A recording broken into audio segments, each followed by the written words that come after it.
Live everywhere. Daily Kos Radio on netrootsradio.com presents David Waldman. Kagro in the Morning Show.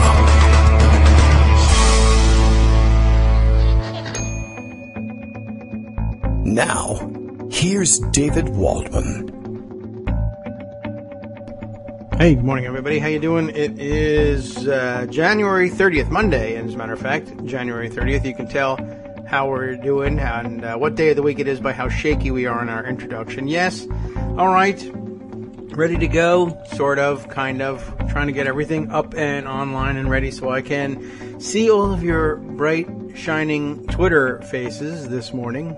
Things aren't quite cooperating just yet, but I think we can get everything rigged up back together again. Took the studio apart and put it back together again yesterday to try to get one of the computers up and running again and replaced the chair. Exciting news here at Kagro in the Morning World Headquarters. We have a new chair. Had one that's been falling apart for quite some time, and then finally, I guess we would say, it was nearly falling apart. And then finally on Friday, it actually did, and the arm fell off, and that was that. So off to the store for a new chair. But thankfully, I want to thank some 10 new subscribers who joined us on Patreon. I guess I begged just hard enough to get a few people up and moving, and I appreciate it. Thanks very much. We still have to kind of decide whether people want to be named or not. But one of these days we'll run through the honor roll list, not by way of shaming any of you, but it would be great if all of you who are downloading the show, and we are hitting record highs since they revised the metrics.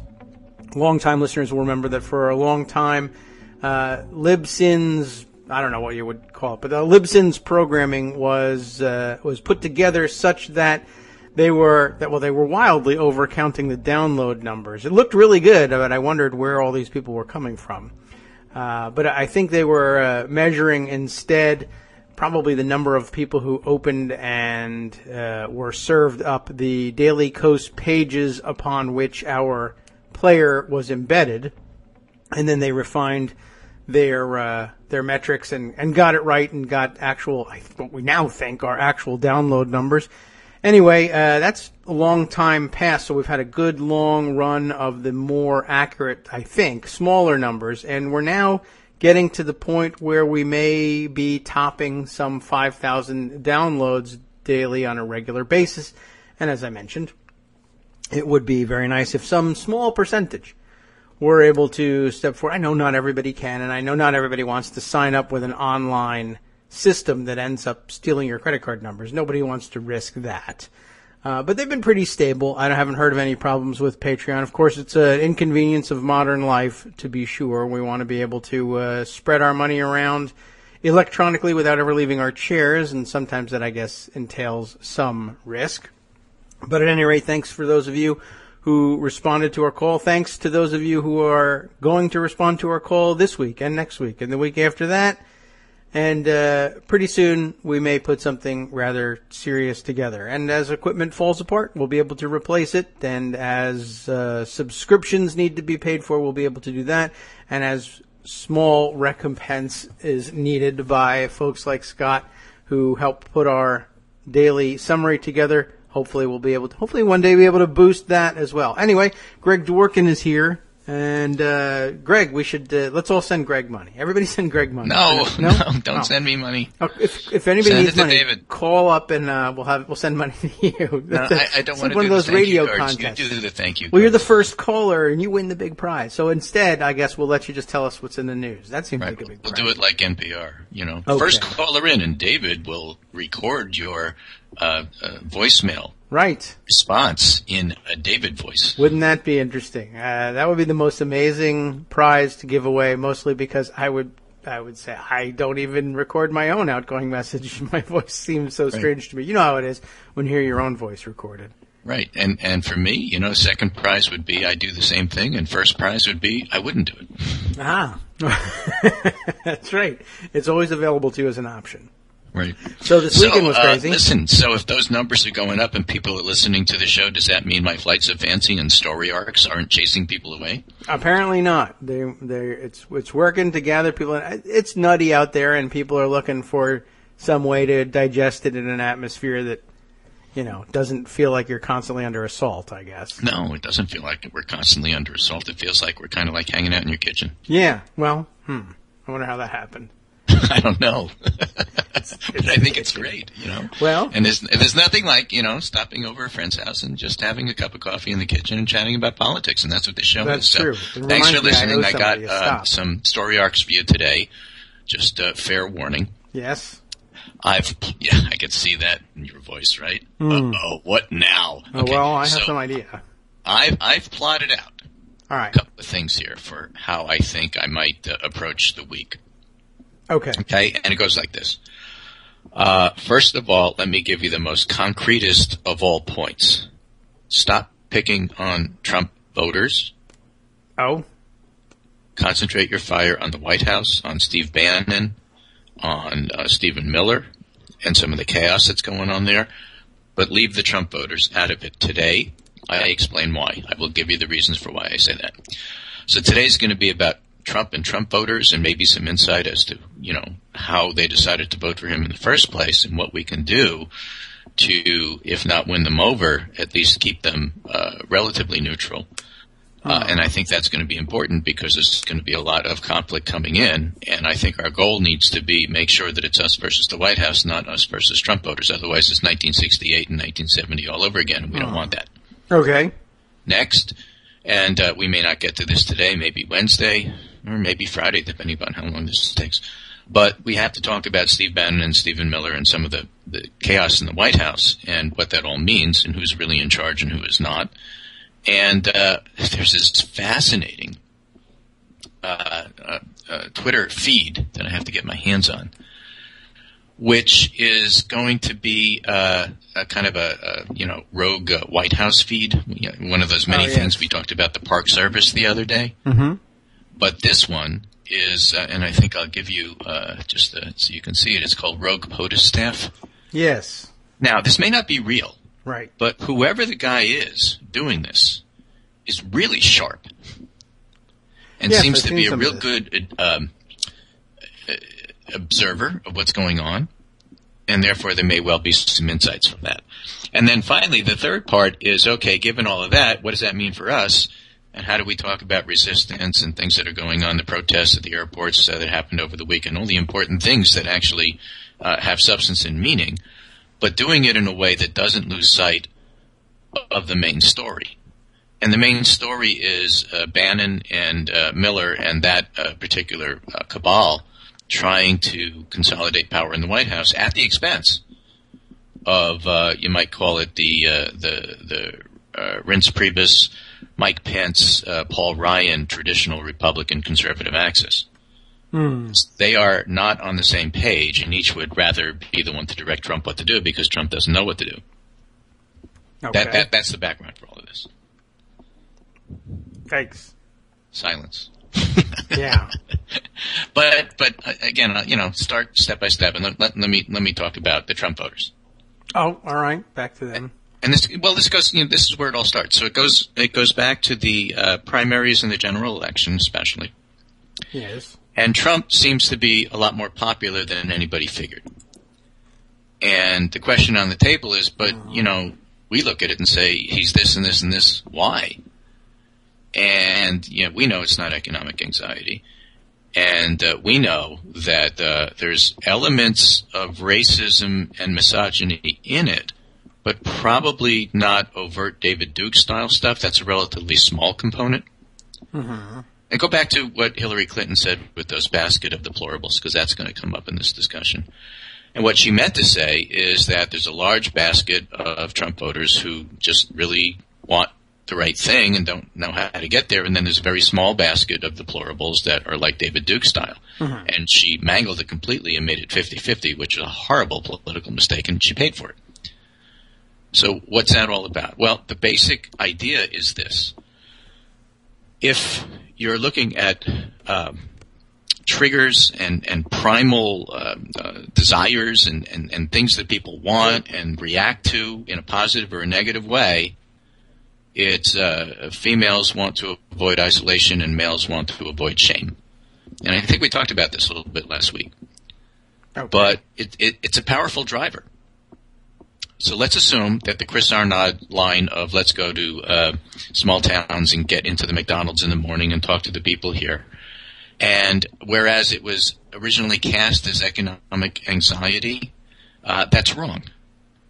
And some people also cast it as racism, and that's partially right. But I think the bigger problem here is that if you look at a group of people who are large enough because they're scattered all over the country, and the town has changed, they've lost their jobs, or they know people that have lost their jobs, their standing in the community isn't what it was. The community's standing isn't what it was.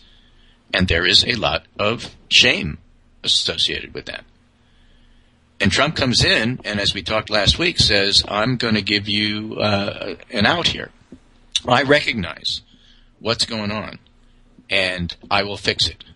I recognize what's going on is step 1. I will fix it is step 10. Leaves out steps 2 through 9. Doesn't talk about how he does it. And the people listening to him say, if he does this, I will have less shame. I'm in. Rest is detail.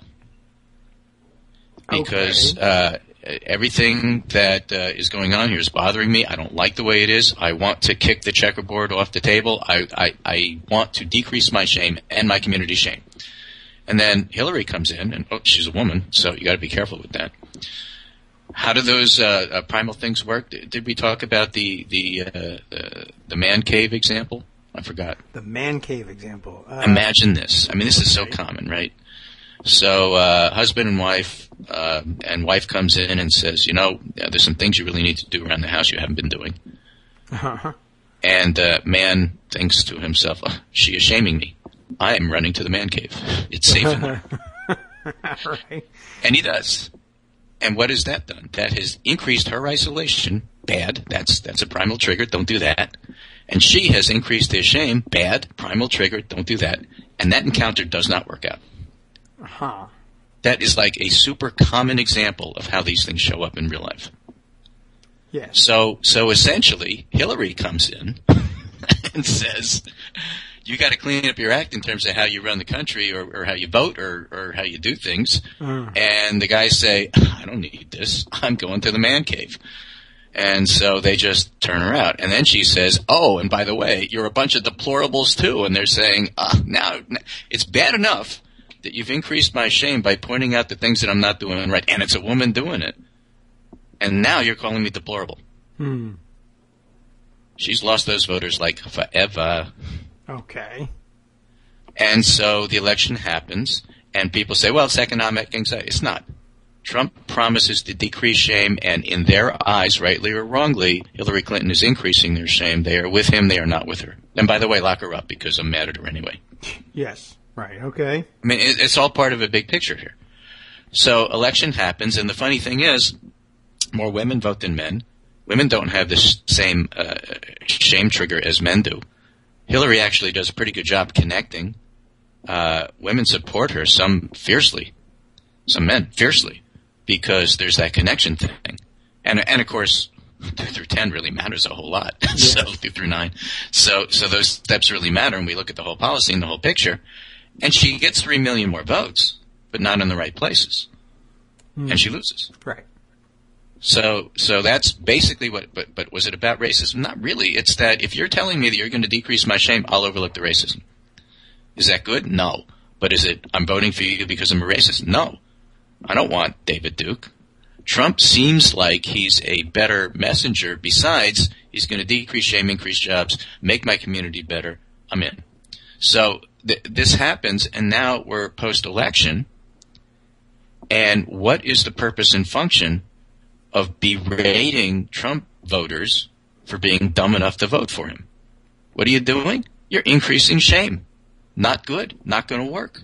Not going to bring them over to your side. This is where I'm going with this. Uh-huh. It's just a complete distraction and waste of time, and makes them more likely to get off the sidelines and go protest the protests.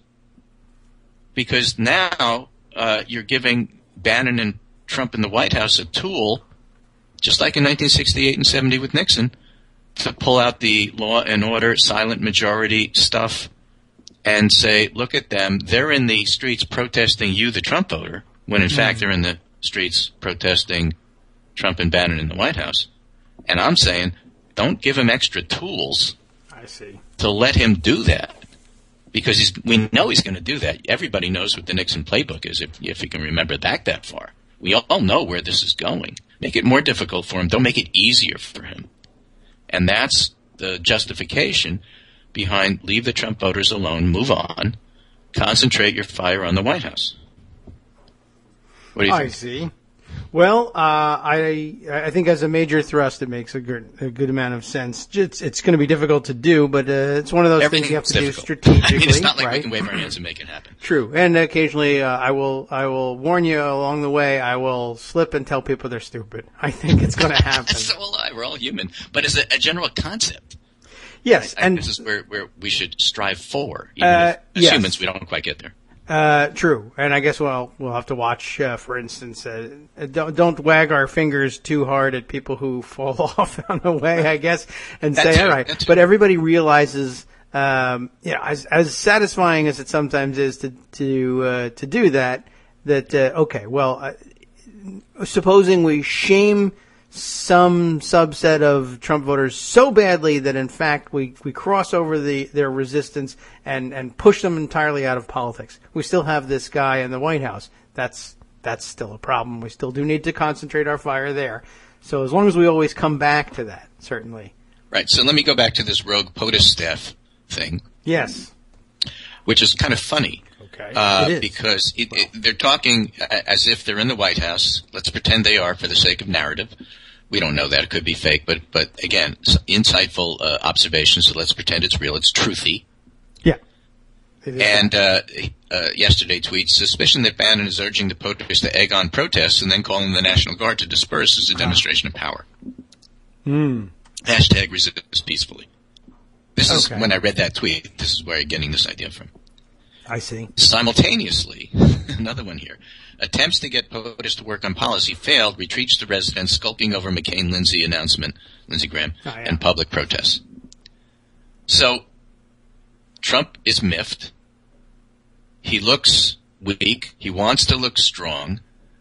And Bannon, the voice in his ear, says, yeah, we'll use it to push people. You can look strong. Just go ahead and like clamp down on these things. Mm-hmm. But what's really happening at the same time with the Trump voters, and that's going to be the thrust for the moment till we get to Bannon and all those guys, is that the Trump voters are sitting on the sidelines saying, I'm not even paying attention.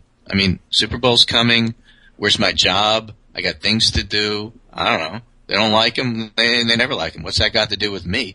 And I'm saying, fine. Yeah. Leave it like that.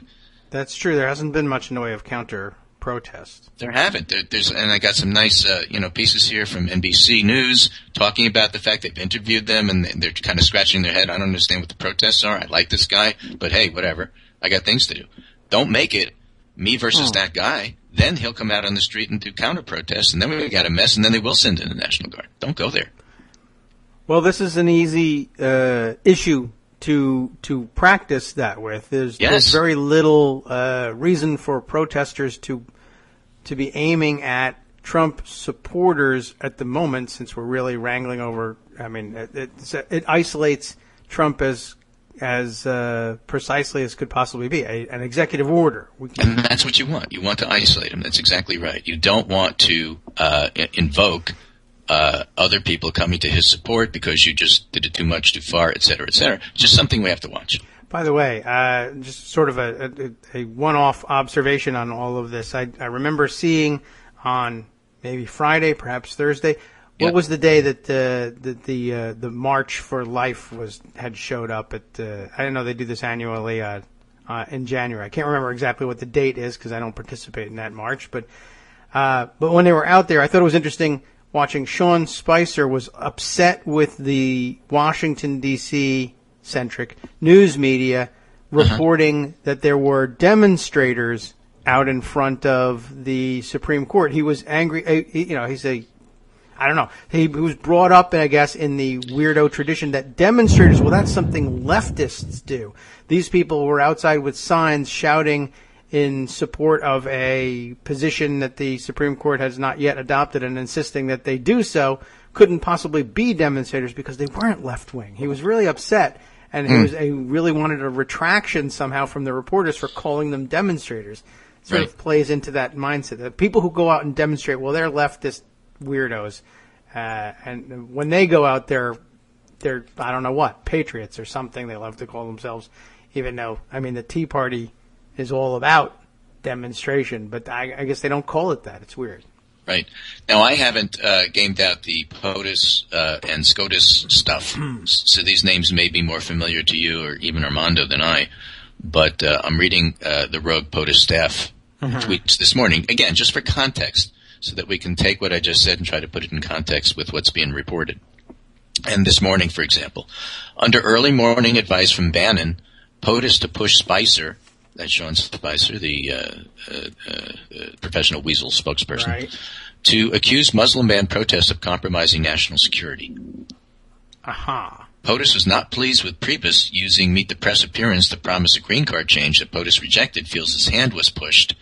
And the unholy trinity, that would be Pence, Priebus, and Ryan, the more traditional Republican conservatives, are backing Gorsuch for SCOTUS and had the POTUS convinced, but POTUS swing back to Hardiman for spite, despite look of more nepotism. I have to go back and figure out what that is, but that's what they tweeted. Yeah. We'll have to figure out exactly who the players are. So rogue POTUS staff is basically saying, okay, so again, step back. So now that's the dynamic with Trump and the Trump voters, and I think it's always worthwhile to keep that in mind. And what I'm saying is that the White House is going to try to rile up the Trump voters, and our job is to dampen that down and not play along and not make it worse and not give them extra tools. Okay, so I'll just leave it at that. So what is actually happening in the White House? Are we right to focus in on Trump being incompetent and a dunderhead and doing everything wrong? And, the fact that half of these executive orders weren't really executive orders and they were actually, you covered this at the second half of the Thursday show. What do they mean? They weren't vetted by anybody. What kind of force of law do they have when they're so poorly crafted and so on and so forth? Do we focus on that? Or do we look at it with maybe an alternative point of view? And here's the alternative point of view. It's, I think, dangerous to assume that everybody in the White House is completely incompetent. Bannon and the people who are pushing this may actually have something different in mind. That's why last week and the week before we were talking about chaos agents. If it's all sloppy and everybody doesn't know what's going on and people feel uneasy and uncertain, it's easier to push the other side. The protesters are anti-American, they're anti-security, and if things get even worse, then maybe you do bring in the National Guard. And is all of this a smokescreen so that what Bannon is really doing is reorganizing the National Security Council, kicking the generals off and putting him as the chair himself? Yeah. And is that his way of consolidating power? And if that's the case, is he the real power behind Trump, and shouldn't we be focusing on him and not Trump? That's what's going through my mind this morning. Yes. It's hard to keep up with what's a smokescreen for what these days, if any of that is really true. Although, good crossover. We saw a nice, did you see the sign at the Los Angeles, the LAX protest? Mm-hmm. Somebody brought a sign that I can't bring it to mind exactly, but it was basically like, don't think we don't see what you're doing with the National Security Council just because we're here protesting your idiot orders. Right. All right. So people are up for it. Right. So we have it's interesting because Priebus and Spicer are not exactly on the same page with Bannon.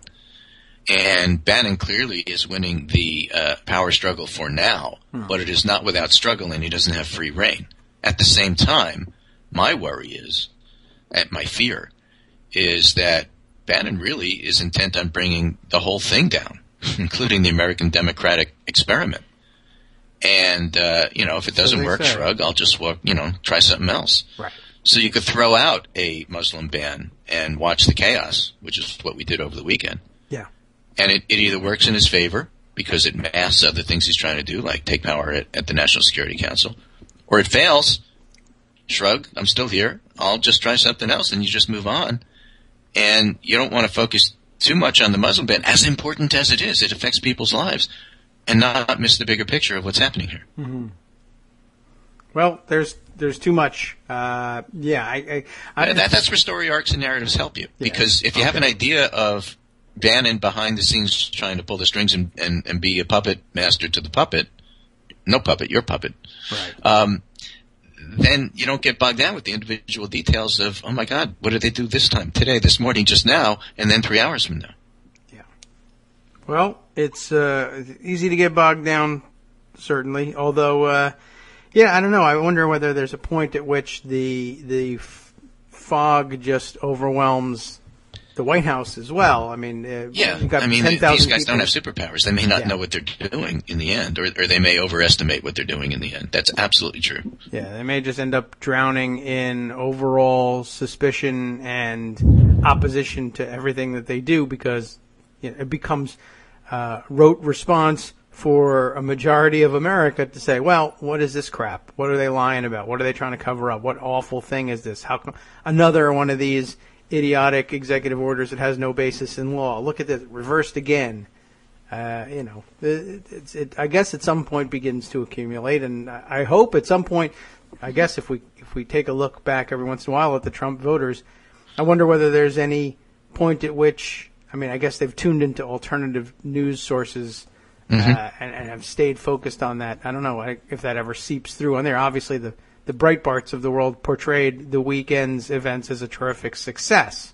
Yes. So in their mind, if you're into chaos, I guess it was. I guess so. But not a complete success because there wasn't enough anarchists and property destruction and other things they could use to their own benefit. I suppose not. Well, I don't know if any of that is coming. I know they'll certainly claim that that's the case. And at the Dallas airport one, it was great because after the protesters finished protesting and got some people released, they started chanting "clean up," which they did. Then they thanked the airport police for helping, and that's the way it's done. How horrible they are. So there's this article this morning in Politico, the man behind Trump, still Steve Bannon. In the 10 days since the inauguration, Bannon has rapidly amassed power in the West Wing. I think it's a good read, just again to reinforce the point I was trying to make. All right. So I naturally selected articles that reinforce the point I'm trying to make. Yes. Well, that's the point of trying to make a point, isn't it? Yeah. That's how it works. So I do this without shame. All right. Well, I won't try to shame you either. I learned that much. But I think it's instructive, and I think it's important, and it's not just me saying it, and it's not just me seeing it. I agree, and so does pretty much every actual normal mainstream news outlet, it seems. Yeah, it does, because it's funny, because if you noticed over the last few days, and at the Pundit Roundup today, I sent you over a graphic just for fun. Okay. In the Skype thing, and I circled all the times that chaos appeared. People are into the chaos thing now. I just thought it was a really good shorthand for what's going on, and apparently other people do too. You heard it here first. And then this little piece here from the Washington Post, questions multiply about Bannon's role in administration. The chief political strategist was directly involved in shaping the controversial immigration mandate, according to those familiar with the process. And I just pointed a little arrow to it, and I wrote next to it, chaos agent. All right. I'm having... All right, here we go. There it is. Chaos. Chaos, everywhere. Yeah. Wherever you look. Of course, I selected them, but hey, it's there. I had material to use. You could select it because people are using that. It's not just one. Not just one. And so there's that. And again, so I think that for now, before we start to go into our side of it, maybe we'll leave that for Wednesday. But that's the story arc that I want to set up, and I just like to look at what's happening and the reactions from people in the next few days using that particular lens. Like you would take a picture with a camera, you change the lens, you get a different effect. So what happens if you look at it in terms of Trump is going to do whatever's in front of him? There was a picture of Trump holding up this executive thing. You get this almost little fancy leather book folder. Yes. And you hold it up. Oh, he likes those. And somebody had photoshopped the Death Star onto it. Oh, I didn't see that one. He just signed it, because why not? He just signs whatever's in front of him. I just saw the point is Bannon is putting what's in front of him. Yeah. And so if you think of it in that way, it's Trump voters are on the sidelines. They're kind of bemused about the whole thing, don't see what all the protest is about. It doesn't affect them. Mm-hmm.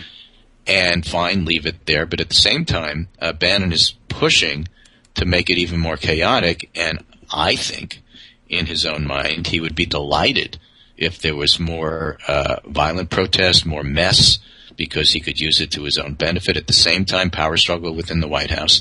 Trump on the sidelines, not understanding anything about this. All he sees is whether or not people are on TV supporting him or not supporting him and getting mad at anybody who wasn't. He watches Fox. He repeats what he says. He sees on Fox. That's happened multiple times. Somebody says something on Fox, and the tweet using the exact same phrase comes out a few minutes. Yes. So, he's the one who signs the orders. He is the figurehead. But he is not, let's say, the brains behind the operation. No. That's Bannon and Stephen Miller and other people who, as of today, are starting to get a whole lot more exposed in the media, that very same, mainstream media. And they can't work as effectively if they are exposed as if they are completely in the shadows. So that helps us, our side, by giving them a little exposure so we can at least better know to go and watch what they are doing. And given that, let's see what unfolds over the next couple of days and put it, under that lens and see whether it fits. If it doesn't, by Wednesday we'll say, okay, that didn't work. Let's come up with a new theory. But I think it will work. Okay. Well, we have another week ahead of us to do that. And another one after that. Yes. You know what? I think, I wonder, we'll see what happens this week. And it's a little too early to tell, but I have my suspicions about about the dynamics of the way the week is going to work going Tell us forward. about that. What do you think? What do you think is going to I'm beginning to think that, the reporters among us, the professional journalists, I wonder if they're not going to have to end up adjusting their schedules. It used to be that Friday afternoon was a great. They used to call it the news dump hour. You would put out stories that you didn't want to get a great deal of attention. Yep. And I don't think. I don't think the Trump White House works quite the same way. I think the weekend is a big part of the cycle for them. But I'm wondering whether they it's just the 24-hour news floods now. Yeah. Just say, go ahead, keep up, I dare you. But I'm beginning to suspect with the power dynamics and the who's trying to consolidate power for themselves, et cetera, inside the White House. I'm beginning to suspect that Fridays and the weekends will become very important times for Bannon to make his moves, and I'm beginning to suspect that that these pieces get put into motion as soon as Jared Kushner checks out for Friday night services. Mm-hmm. I think when he's out the door and gone, Bannon goes bananas. Bannon has 24 hours to get it done, right? Because Kushner's sidelined. Yeah, and as an observant Orthodox Jew, he's gone by mid-afternoon Friday and out of touch and won't be doing any business or communicate. I don't know how strictly he observes things, but ordinarily there are telephones you could use because they're like always on and so on and so forth. I guess so. I mean, they have ways of working around things, but basically he'll take himself out of circulation, certainly at the White House physically, for some 24 hours from Friday afternoon to Saturday evening once the sun goes down. And then, of course, this weekend I think he returned only to send out a couple of Instagram snaps of him and Ivanka dressed up for a party on Saturday night. That didn't help matters either. But I wonder whether we're going to see the Bannon-Miller axis work. Did you see that? The protests are going on and they're all dressed up to go out. And that picture of the two of them on all glittery, I think she was wearing like a silver gown. Look like tinfoil. But it just went out with the header Marie Antoinette. Yeah, I mean basically, it was very odd, and but it was a minor point in all of this, but it did anger people. But I don't think it was a major thing. But still, I wonder whether we're going to start seeing Friday afternoons be a major turning point in the way that the White House week works. They'll anger you all week, to be sure. But I think the real instability and chaos mechanisms get unlocked around 3 o'clock in anticipation of Jared's departure. What time was that executive order even rolled out and signed? And didn't even last 24 hours, by the way, in terms of the legal work of it. It was so sloppily done and so horrible and overbroad that it took all it took was to get a judge to take a look at it, and inside of about an hour, the orders went out. So let me throw in something else here as you're describing that dynamic. So then you have the Bannon-Stephen Miller axis point, whatever you want to call it. Mm-hmm.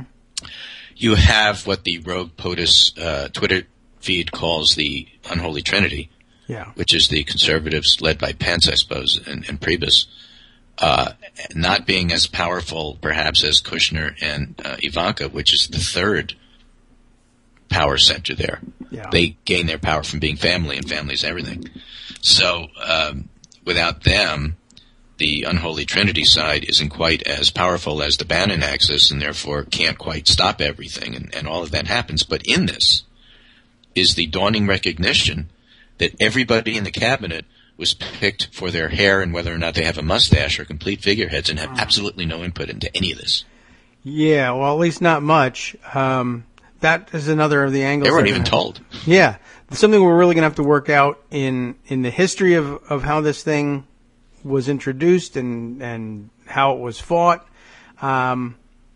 The major players, I mean, the big story behind the story of the executive orders was that, like we said on Thursday and Friday, they don't write executive orders the way other administrations have done it. They don't vet it. They don't ask lawyers, is this right? They don't ask departments, how will this work for you?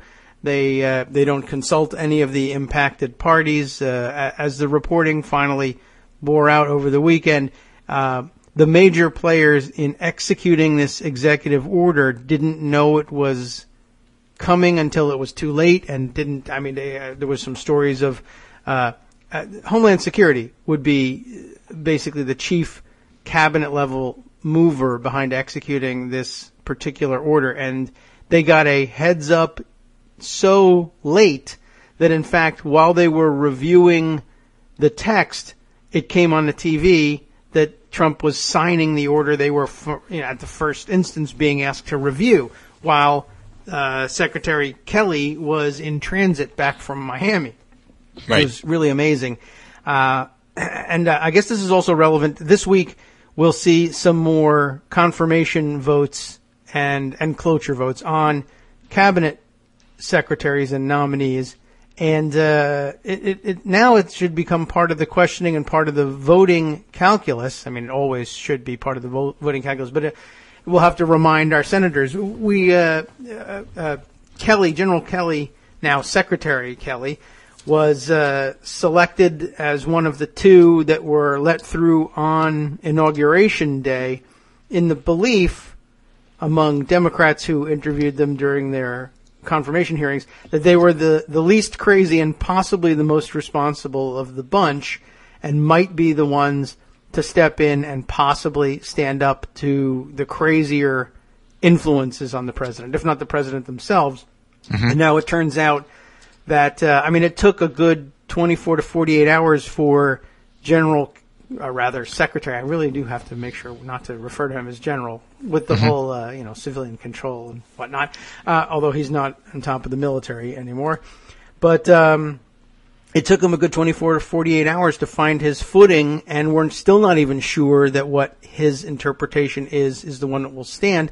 The fight over the question of whether or not green card holders were included in the executive order. It was Homeland Security's initial assessment based on this horribly drafted, vaguely worded piece of garbage that they put out.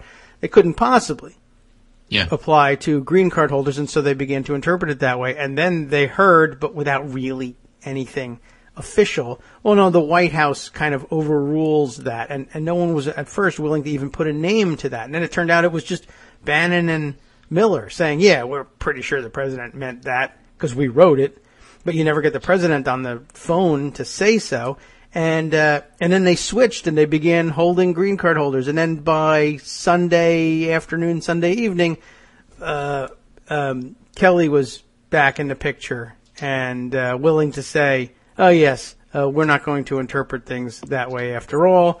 green card holders will be will be coming through, and still continued nameless, anonymous pushback from the White House it's such confusion that I didn't even know what the connection of it was, but I saw last night people tweeting in confusion about the White House saying they supported Trump in something. Yes. Which was great, which is the White House supports itself in deciding that what it did is good because it is us and we are me. It was very it was just the most confusing thing in the world. world. I think that's when you drop on the psychiatrist's desk and say, you figure it out. I'm not even touching it. It's really wild. But here's another one for you. Oh, yes. And again, this is a process question. Mm-hmm. So you have all of this chaos going on. Chuck Schumer comes on and says the Democrats are going to try to pass something to, rescind this and say this is a terrible idea. Obviously, they don't have the votes. It's going to be a pin you down vote to say where everybody is. And Schumer says it's going to be brought up as soon as tonight. And so the question on the table is, how does that work? Good question. I'd have to see exactly what he's putting out there. And does he get to? He's minority. Does he get? What if McConnell doesn't want to vote at all? Yeah. Well, I'm not certain. I'll have to see what kind of form he's putting in. I'm more familiar in this with the House rules in the way that they can bring up privileged questions that if the minority leader offers them up, and there may be a similar provision in the Senate. We don't see it as often because they just don't schedule their days the same way, but and they don't often use the same mechanisms. On the other hand, we may have some Republican support for a measure if it's crafted gently enough. You might in fact see a few Republicans coming over and saying, yeah, okay, this thing has been a huge problem for me over the weekend. I was home in my state and heard directly from people and saw the protests at the airports, and I can't support this, and I really want to go on record. If it's written correctly, gently enough, a gentle rebuffing to the White House, I might actually sign on with it. So we'll have to see what kind of mechanism he's using. Right. And again, Chuck Schumer is no slouch when it comes to process. The other thing he said, which was interesting, is he wants a delay on the Rex Tillerson vote until he pins Tillerson down on how Tillerson feels about this executive order stuff. Oh, yes. And that's that was part of what I was thinking about with the way Kelly reacted. I mean, we were, as I mentioned, he was one of the two that was let through early in the hopes that he would be the kind of person that might actually stick to principle and stand up to the White House. And it took him a good long time to figure out how to do that. And if he's the best they've got in terms of holding the line on the legality, the constitutionality of his orders, we may have real problems. Well, this is something we're going to have to grill people who haven't yet had their confirmation votes over one more time and say, what good was this guy? This was the guy that was supposed to stand up, and we can hardly get him to stand up. I never believed in. Right. So what do you have to say for you? Are you going to be one of the I was only following orders guys, or what? Right. In the background here, Senator Chuck Schumer yesterday became emotional speaking against President Trump's immigration order, calling it a mean-spirited and un-American, and I suppose shed a tear. And Trump today, just now, I don't know him as a crier. He has fake tears. He hired an acting coach. So if Trump wants to make it Trump versus Schumer, to me, that's punching down, and that's cool, and I'm all for it. And let Schumer be the object of Trump's wrath. Much better for us than if he turns his guns on literally and figuratively, on the protesters. Yeah. There's going to be, and we almost were at the point where there was some question of who had the guns in resolving this order yesterday as yet another especially crazy Dulles, angle right? on this. Yeah, we had, of course, I think we're now up to 4 federal judges have issued various orders staying the executive order, some specifically demanding the release of certain detainees, others directing the Customs and Border Protection Service to allow detainees to consult with attorneys. That was the one at issue at Dulles, and we find that at Dulles Airport there were the orders were issued by a federal judge in Alexandria. Members of Congress showed up at Dulles. It's a good, easy one for them to show up at. It's close to where they work, and demanding to see the detainees and determine whether they were in fact being given access to counsel, and holding the court order in their hands and being told by customs, that's not going to happen. I don't care what this piece of paper says, you're not getting in. That's right. Pretty dangerous. And they had to go back to court and try and seek a contempt of court citation, which would ultimately, ordinarily mean coming back with U.S. Marshals, and U.S. Marshals under the executive branch via Department of Justice facing off with Customs and Border Patrol agents under the Department of Homeland Security, but both executive departments each looking at each other like they're the unmovable object, but secretly thinking that they are the unstoppable force. Right. So what happens? So I just at the end of the Skype list as I get off the show for this segment, tweeted just the Chuck Schumer, I'll ask for a repeal vote. It doesn't give any details, but just something to watch for today. And then the last piece here is a mobile New York Times piece on how Trump's rush to enact an immigration ban unleashed global chaos and tries to go through the steps, as far as they could put it together, involving Stephen K. Bannon.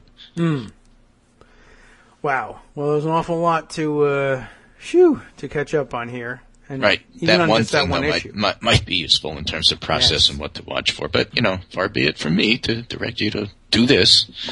I just thought it was interesting. All righty. I can, who knows where we're going to go with this one. Who knows?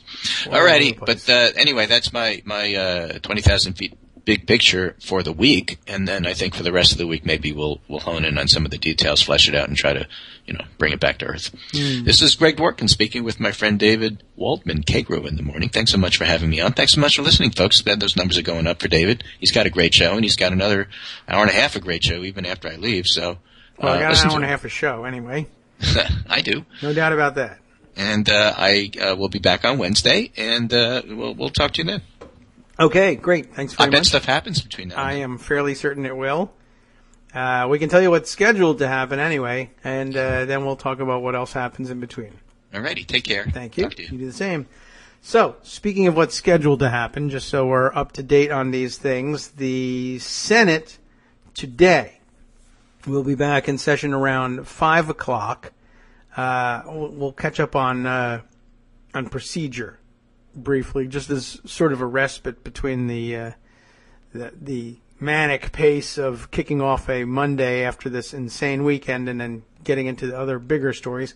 So the Senate is scheduled to be back around 5 o'clock this afternoon, getting set for the first vote on the procedure, the first step in the procedure of the Rex Tillerson confirmation. So the schedule calls for a 5 o'clock session with half an hour of debate prior to a cloture vote on the Tillerson nomination. Of course, you'll recall cloture votes aren't as worrisome for the majority these days on nominations as they used to be. It'll be a simple majority necessary to invoke cloture on this nomination. So it's expected that in the 52-48 Senate, all things being equal, we'll be looking at a cloture, a successful cloture vote, invocation of cloture, and then ordinarily the 30-hour post-cloture debate clock begins. And I guess at some point we're going to have to discuss a little bit about exactly what are the 30-hour rules. It's not quite as simple as that. It's not simply a ticking off of 30 hours before there's a vote. I wish it was that simple, but it's not. And it goes a little something like this. Up to 30 hours of debate are permissible under the rule. No more than 30 hours. But the rules for dealing with those 30 hours, we'll just discuss it once, and then I'll refer you back to it. Somebody write down here that if later we need to remind people of how it works. So just go back and listen to the Monday, January 30th show, about 9:50 or so, 50 minutes into the show, and you'll get the explanation you need. Somebody keep that notes. My crowdsourced production team. All right. So post-cloture, up to 30 hours of additional debate are permissible. Never really understood why that was the case with nominations, since the idea of having the additional 30 hours was to discuss amendments to a bill, but you can't amend a nomination, so whatever. Okay, fine, it's still in the books. Just one of those weird things. No one has ever done away with it, so it's still there, at least for the time being. We'll see how long it lasts, if it's used effectively in slowing down the nominations process for Republicans again. And we'll see whether they decide to tolerate it. Anyway, up to 30 hours is available. There's another part of Rule 22, that's the controlling rule here, which limits each senator to 1 hour of that 30 that's available. No one may consume more than an hour on their own behalf. And it also apparently limits each senator to 2 speeches during that time. So if you make one... Yeah, well, at any rate, you're limited to 2 speeches. And before we get into more of the technicalities, so just throw that one out there. So everybody can claim up to an hour. And, of course, there are 100 senators, so not everybody would be able to get an hour or use an entire hour. And they're basically allotted, for starters, that each senator who's interested in speaking post-cloture would be able to claim up to an hour. And then you can start monkeying around with the way the time is distributed and who uses it. That is to say, if I'm a senator and I claim an hour of the 30 hours, but I have a friend, let's say it's Armando, and he's a senator, he claims an hour as well, and perhaps I have a cold that day, and I can't really use my hour, I don't have a voice for it. Can I yield my hour to Armando and give him effectively 2 hours? Yes. That's a reality. Once you start amassing more than an hour, of course, then you need to worry about whether you're going to do it all at once, or whether, if others are willing to intercede and speak on behalf of the opposition,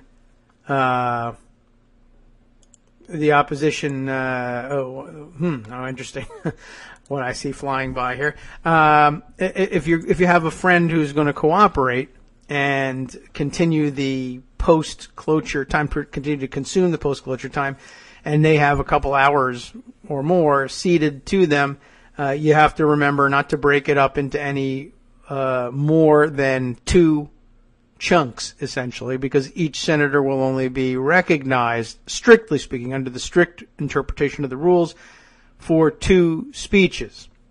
And every once in a while comes up the question of whether or not you're giving 1 or 2 speeches. For instance, if you yield for a question and somebody asks a question of you while you're speaking and then you begin to answer it, is your answer your second speech?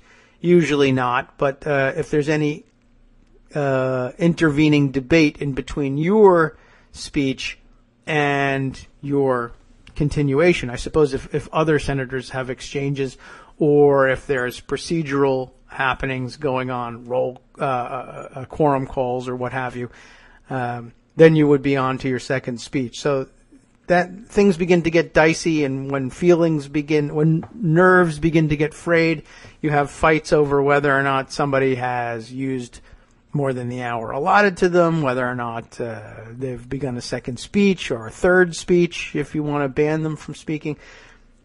There's all sorts of craziness which can happen afterwards. But the basics of it are that 30 hours are available, and the 30 hours need to be claimed and used by somebody, which means that with only 48 members of the minority caucus, the Democratic caucus, you have to be pretty well coordinated to make sure that somebody's going to be on hand to claim each one of the 30 hours if there's nobody from the other side that wants to speak on the subject. And usually, if they're looking to get things over with as soon as possible, there won't be. Although, very frequently, I find it kind of weird. Normally, you'll see that the majority wants to get things over with, but still, majority members will hear something that moves them to come down and waste half an hour or an hour yelling at what they heard, yelling at the senator that they heard say something what they consider to be offensive or wrong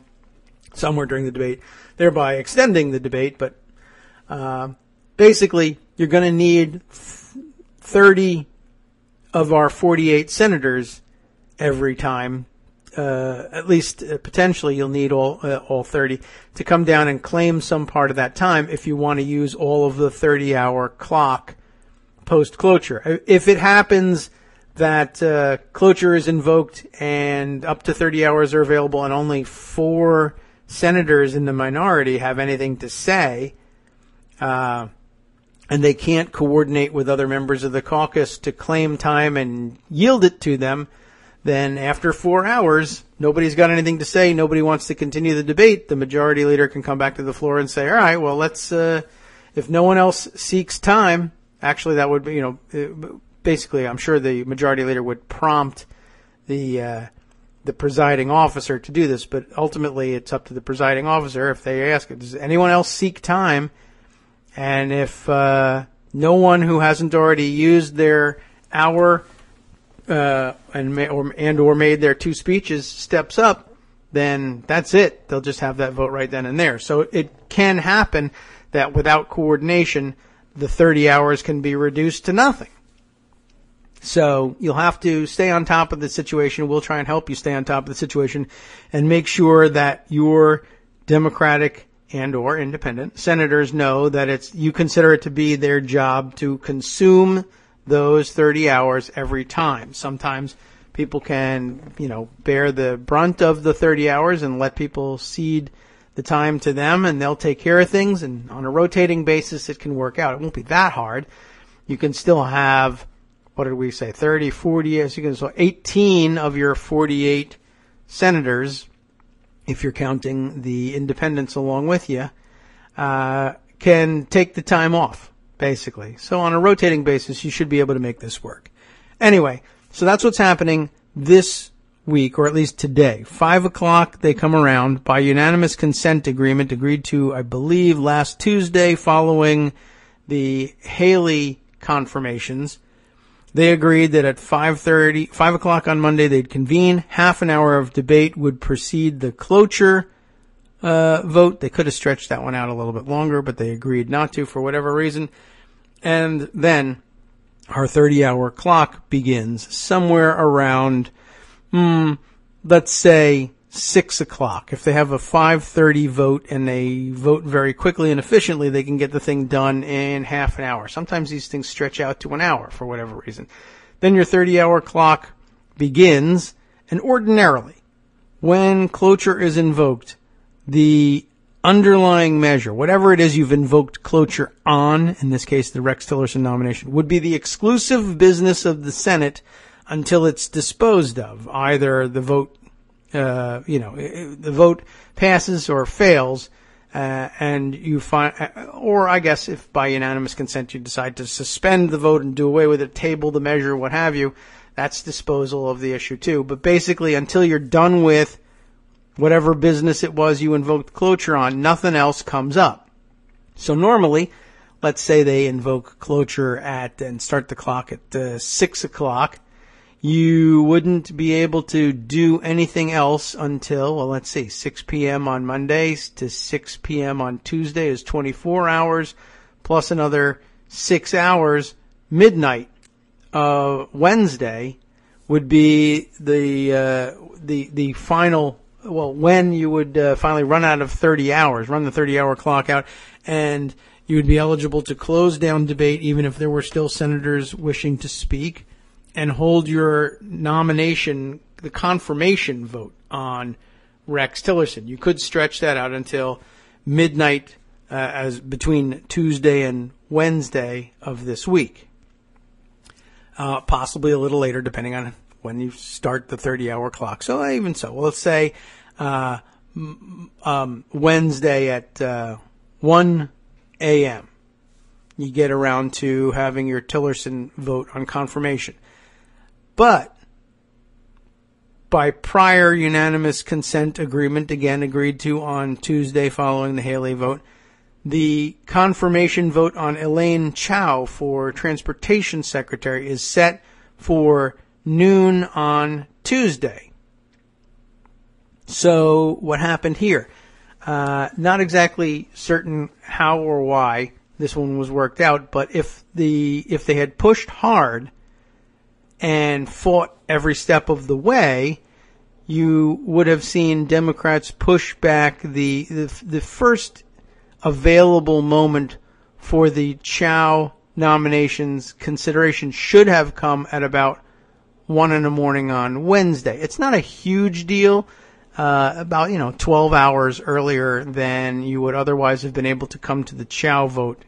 You will, but in a situation like this where we're trying to eat up as much floor time as possible to minimize the possibility of bringing other nominations to the floor and the rest of the Trump legislative agenda, if one exists, to the floor, and minimize the time available for it, 12 hours is actually a pretty significant chunk of floor time in the Senate, and why not delay? Now, the next question will be whether or not how they count the 30 hours. It may be either by agreement or I'm not even sure how the execution of the rule itself would actually work. I guess you could argue that there are up to 30 hours of debate available post-cloture on Tillerson, and time spent considering the Elaine Chao nomination is not time spent debating the Rex Tillerson nomination, and so it shouldn't make any difference. And perhaps in the time it takes to move the Elaine Chao nomination on Tuesday, the 30-hour clock ticking ought to be suspended. And that may be actually what they've agreed to. The notes on what's been agreed to are not that specific. You usually get that information from the Senate Democrats' floor calendar, which is available online, and you're not always privy to every aspect of the deal. Remember, these things are worked out largely in private, and for the most part, even the press covering the procedural aspects of what's going on the Hill aren't particularly interested in that level of detail, and they don't often report it. So I'm not sure. We'll have to kind of wait and see, and we won't know until Wednesday or so what the deal was in terms of how to interpret the instructions on how to count the 30 hours. Sometimes the unanimous consent agreements allow the clock to keep running during interruptions like that, and sometimes they don't. Why would there have been a deal at all? Well, that I discussed in a post over at Daily Kos, which I guess we'll include in the roundup if I can remember to give myself a note about that one. Here we go. Let's take a break to give myself a note for my own post on the procedure on these nominations. I gamed it out essentially and figured out that even if you had fought all the way through, I think we discussed this a little bit last week too, if you had fought tooth and nail and slowed everything as much as you possibly could, given that it only takes 51 votes or a simple majority to invoke cloture, if you had forced Republicans to fight around the clock 24 hours a day, 7 days a week in order to get the nominations done as quickly as possible in the face of massive resistance from Democrats, it turns out that you would have ended up at the beginning of this week more or less in the same place that you would have even if you had fought tooth and nail all the way. So if everybody had exhausted themselves and everybody had driven themselves crazy and everybody had heightened tensions and ruined each other's plans and forced one another to stay in the chamber 24/7 or nearby the chamber anyway, 24/7, you still would have begun this week with about 4 nominations complete, and you would have been looking at a 5th nomination going through this morning as opposed to this afternoon. And so here we have gained about 12 hours, and then with the Elaine Chao nomination coming up by unanimous consent 12 hours or so earlier than it would have otherwise, maybe it's all a wash. We'll have to watch this sort of thing. It's going to be enormously time-consuming just to figure these things out, and enormously frustrating trying to figure out whether or not Democrats are doing what they're supposed to be doing and slowing this whole process down, and whether or not we should be mad about anybody not doing everything that they should be doing. It's going to be tough, and it's going to be especially tough writing these posts, I know, because you and I both know that the Democratic base wants a fight and wants to see their senators out there, kicking butts and doing everything that they can do to slow things down. But if the net effect is the same and they can get the same timing of votes, more or less, that they would have gotten with a fight and frayed nerves and hurt feelings, yes, that's actually a big part of the way things work inside this club. If they can get the same timing without that, well, I think, despite the fact that you won't have a fight to show for it, I think maybe when it comes to keeping your powder dry, it's a phrase I hate, but when the powder is your sanity, maybe that's not so bad. Your energy, your ability to fight when the fight is necessary. If you can arrange through Senate committee to have the same delays that you would be able to net without any of that committee and with frayed nerves and fried personal constitutions, not the big C constitution, then I suppose you ought to grab at it. But again, at some point, people are going to want a symbolic fight.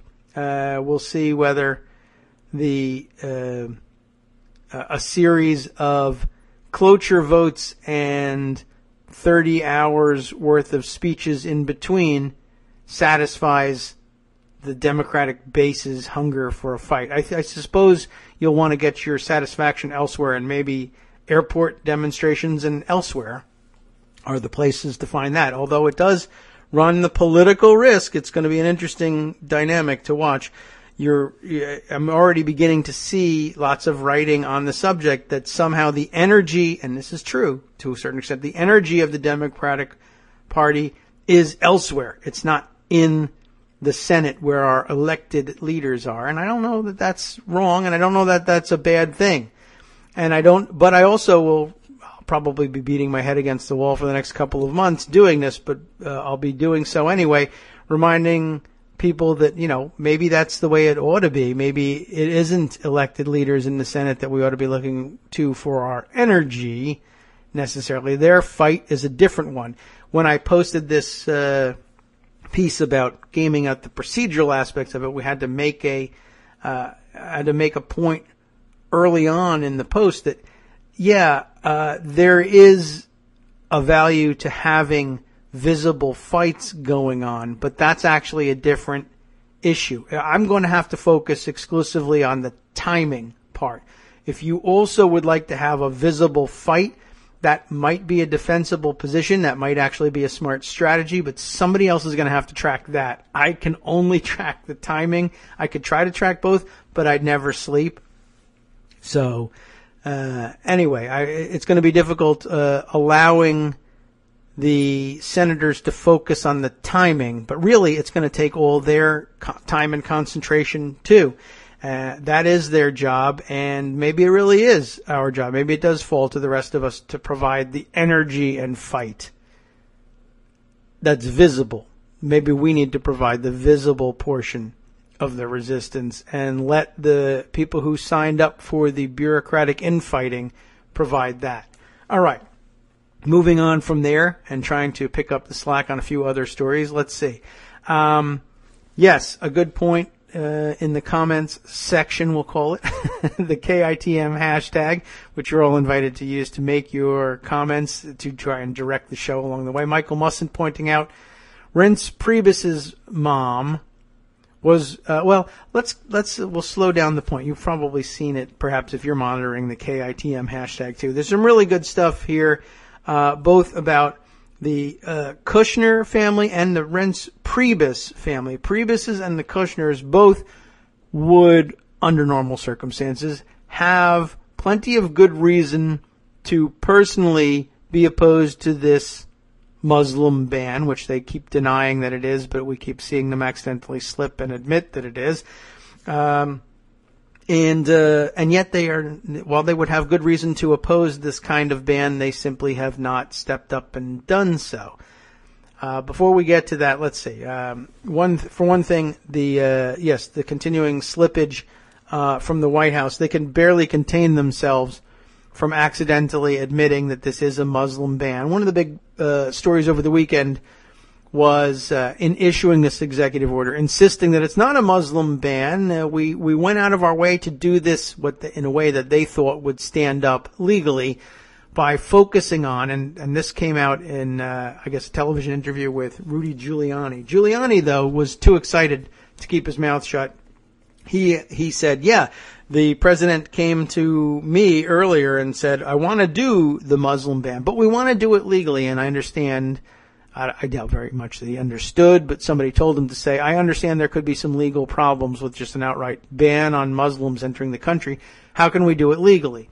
Giuliani apparently approached the problem in a way that led him to think that if they could connect the denial of entry into the United States to some sort of state interest in preventing an immediate danger, identifiable danger, that they might in fact be able to withstand legal scrutiny. And it was his opinion that the executive order had been crafted that way, that they were focusing on a certain number of countries, and they were focusing on those countries because, in their view, this was where there was a particular problem with radical Islamic terrorism, which they love to say, and that certain classes of people seeking entry into the country who had connections to those particular countries were somehow more dangerous to admit than others. Now, how you stand, I don't know how you stand there and say, yes, we're very worried about the entry of people from, wherever, from Iran or Iraq, but not particularly interested, apparently, in the entry of people from Saudi Arabia, when I think we all know, as the executive order that Trump signed invoked the 9/11 attacks several times in its preambles, and then apparently ignored Saudi Arabia among the countries listed to, that were put on this sort of watch list from which we wouldn't admit anybody. And plenty of observers pointed out quite correctly that, it just so happens that of the Middle Eastern countries that were skipped over for this treatment, just so happens that 100% of them are places where Trump has personal business interests. In other words, if you're Middle Eastern, but your country has problems with Islamic terrorism, but your country has a Trump Tower in it, you're allowed in.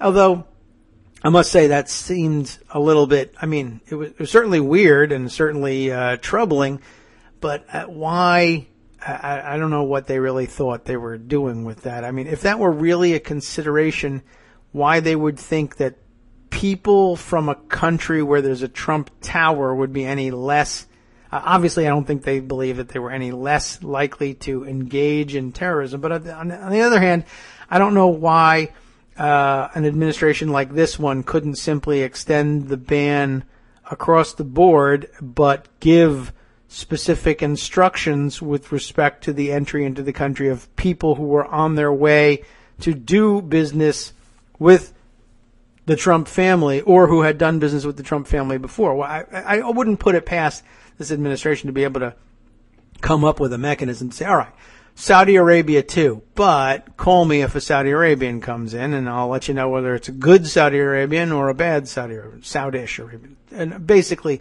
that would of course mean that what we're really talking about is we'll let the Sauds in and then The rest of the people who live in their Arabia are out. Similarly, Egypt was eliminated from this overall ban. Turkey as well. Both places where there's, I guess, significant Trump business interests. Interesting also, by the way, that Steve Bannon, I don't know. I haven't seen any reporting on this one, but I think he continues to live in the D.C. house that was granted to them essentially by that weirdo Egyptian politician. I think that's kind of an odd thing. Egypt is exempted from the ban, and Steve Bannon lives in a house that was more or less gifted to him by an Egyptian politician. Obviously kind of weird, but P.S. in the way of strange conflicts of interest as they move more and more former Breitbart employees into the White House. Does anybody know for sure whether Steve Bannon still lives in the same place? Because it's kind of odd that he's not only a senior advisor, obviously, to the president. That's weird. But now that he's on the National Security Council, does anybody not, do people not think it may be a good idea to figure out, does he still live in a house where the Breitbart news room is? I mean, remember that this house is a place that he lived in the upstairs quarters, and then the offices of Breitbart News, such as they were in the same house.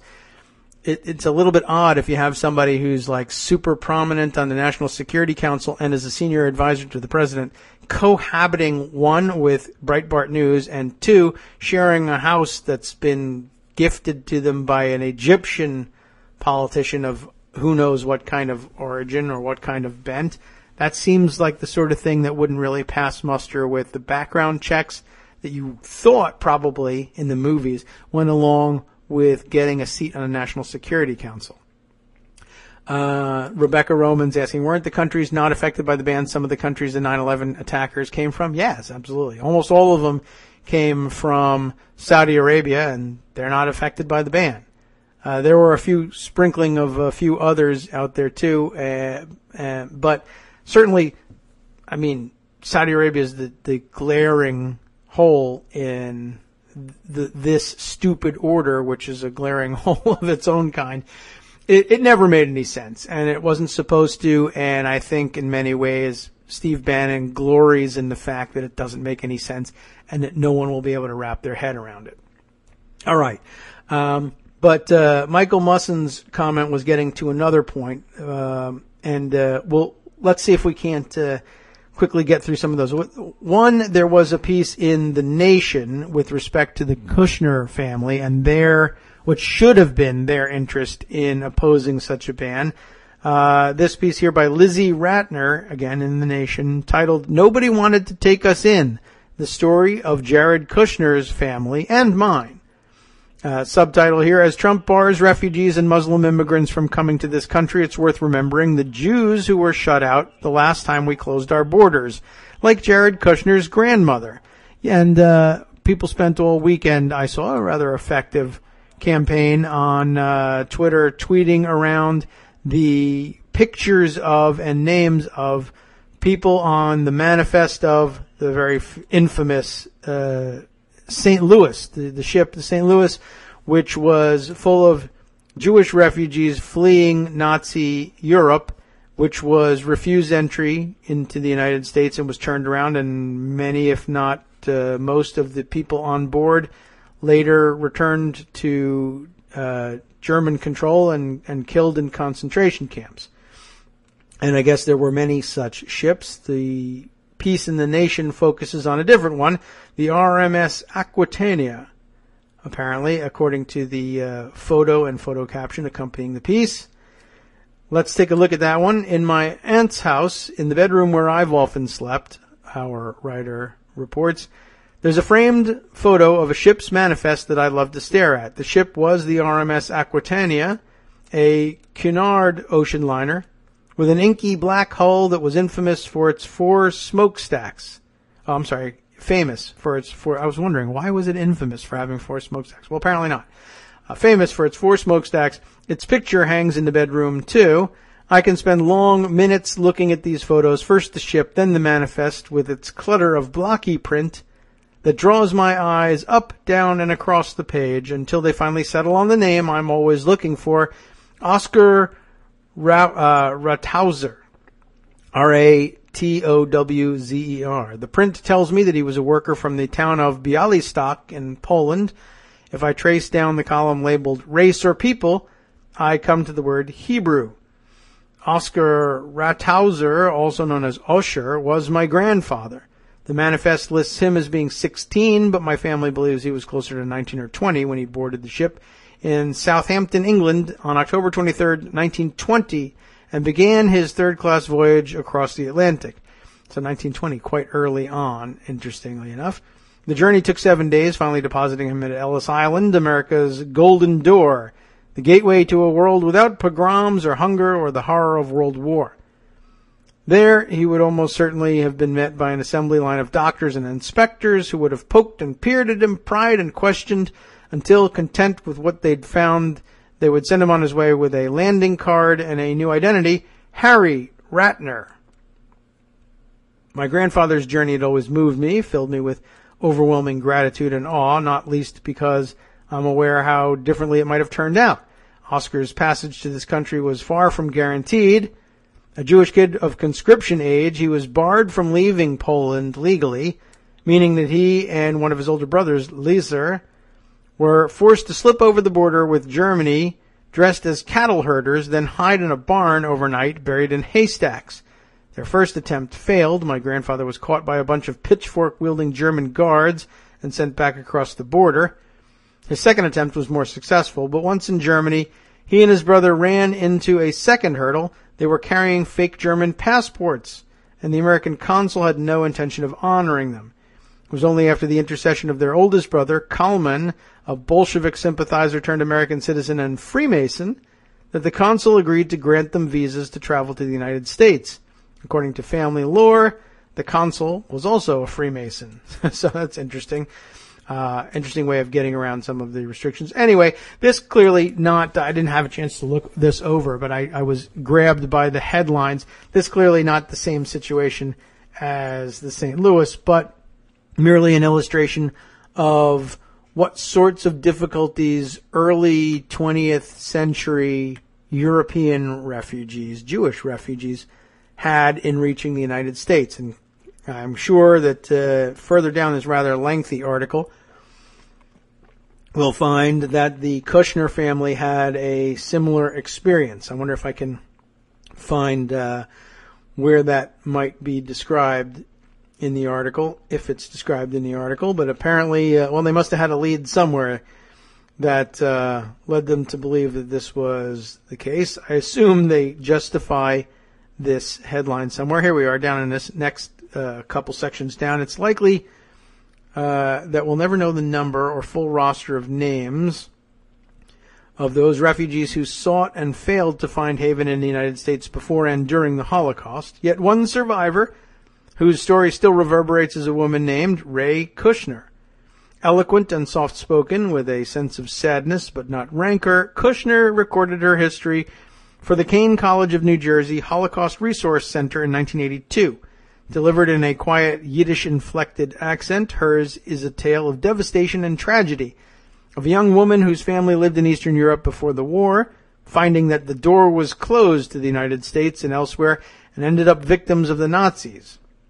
But it's also a tale of stunning perseverance, in which a teenage girl managed to survive the brutality of the ghetto, the death of half of her immediate family, the white-gloved sadism of her German tormentors, and a year of fear and exposure in the vast Naliboki forest.